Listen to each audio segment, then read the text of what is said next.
Hello again, people, and today we're talking about Salem the Skunk, the supposed main antagonist of Indigo Park. Indigo Park has taken the internet by storm as of late, with its cute and colorful characters, exquisite sound design, and of course, the obligatory secret story happening behind the scenes that people like you and me try to solve. I felt like Salem deserved their own video because the very nature of Salem remains in mystery. This whole situation kind of reminds me of that one Scooby-Doo meme where there's a picture of the gang standing side by side, but you just feel like someone is missing. For Indigo Park, that someone is Salem. Aside from a couple keychains and a cutout, there's no sign of Salem anywhere in the park. They do make an appearance in the hit game Rambley Rush, but aside from that, Salem is a no-show. Today, I'm going to tell you why I believe Salem is a villain, but they are not evil. Salem is one of the characters currently in the running as the main antagonist of the game, mostly because they appear as the main antagonist in the arcade game Rambley's Rush. In the game, Rambley is searching for his friend Molly, and when she is found, Salem uses one of their potions to turn Molly purple, and her eyes begin to glow orange, very similar to Salem's eyes. After defeating Molly, the game crashes and a physical Rambleberry appears outside of the arcade cabinet. This turn of events seems impossible, as Ed says as much, but considering the mascot workers of the park have been turned into monstrous anthropomorphic creatures, a digital fruit materializing out of thin air isn't that much of a leap in logic. Indigo Park is a place where dreams come true, after all. While Rambley's Rush is a good way to give us story information about Salem and the treatment of the mascots, I have to wonder what the actual reason for this game's existence is. In-universe, that is. Why does this game exist in the first place? It's the only arcade cabinet we've seen so far. Now, I haven't been to an amusement park in a very long time, but I would imagine that if there were arcade machines, there would be a lot of them. The story of Rambley's Rush has me intrigued the most, not because of its composition, but rather the implications of why the story was made. Please understand, this is a video game within a video game, and the people in universe more than likely had their reasons for painting Salem as the villain. During Rambley's railroad ride, we come to a stop in an exhibit that seems to be destroyed, torn down, and much more disheveled than the others. This is also more than likely Salem's place in the park where they would showcase their own game and attraction. The presence of Salem is very small in the park. This makes little to no sense. Just because a mascot is a villain doesn't mean that they wouldn't be milked for merchandise. Darth Vader walks around Disney World all the time and people love it because he is an iconic character. I would even argue that Darth Vader sells better than some of the main protagonists. And yet, Indigo Park doesn't seem to want to push their antagonist at all. There is a possible explanation for this. Salem is new. Very, very new. Most likely the newest character in the lineup of mascots. Salem the Skunk is a tiny woodland creature, very similar to Rambley. In my first Indigo Park video, I mentioned how Rambley sticks out from the other mascots as the type of animal he is doesn't fit into the theme of the others. The others invoke a feeling of adventure, mystery. Wow, a sea serpent. Wow, a lion. Ooh, a colorful bird. And then we got these two, a skunk and a raccoon. Two animals you could easily spot digging through your garbage at night.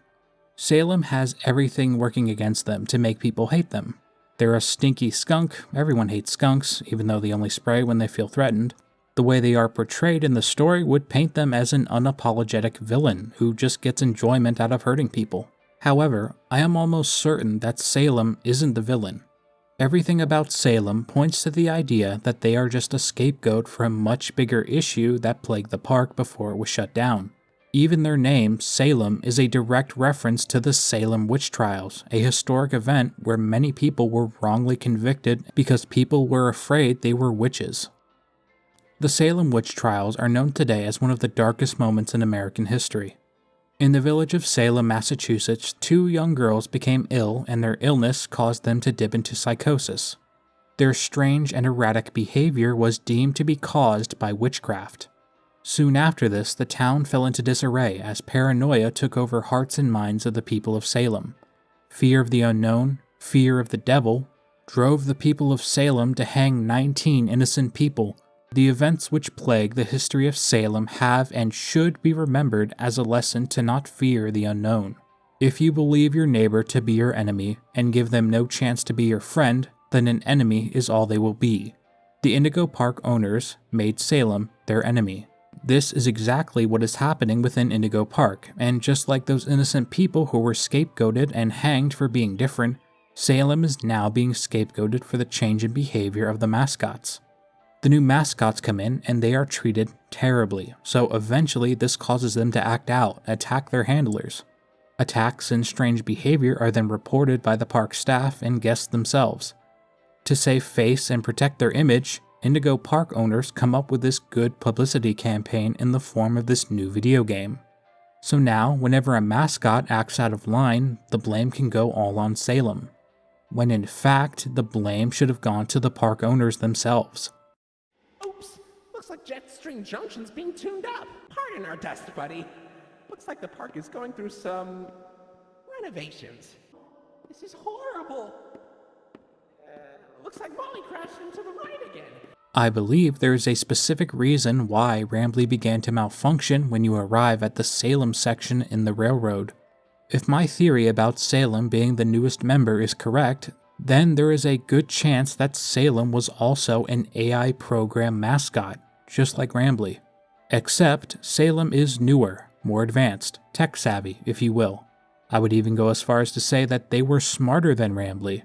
If Salem had become self-aware, she would be able to help the other mascots become self-aware as well. In the Rambley Rush game, when Salem uses their potions on Molly, everyone just assumes that Molly was being turned evil, when in fact, they are instead being altered to look more like Salem. I believe that Salem was also supposed to be an AI mascot. Seeing the mascots be treated poorly, she decided to help them. Maybe she even decided to let them go. This could be one of the reasons why Rambley starts to glitch out. Maybe Rambley was sabotaged by Salem, and this is one of the reasons why she was then scapegoated as a troublemaker and labeled as a villain. Whenever disobeying your oppressors becomes wrong, then you might as well be a villain. I hope you all enjoyed this. This will more than likely conclude my videos on Indigo Park for now, and it will be some time before Chapter 2 comes out. So, until then, thank you all so much for watching. Goodbye.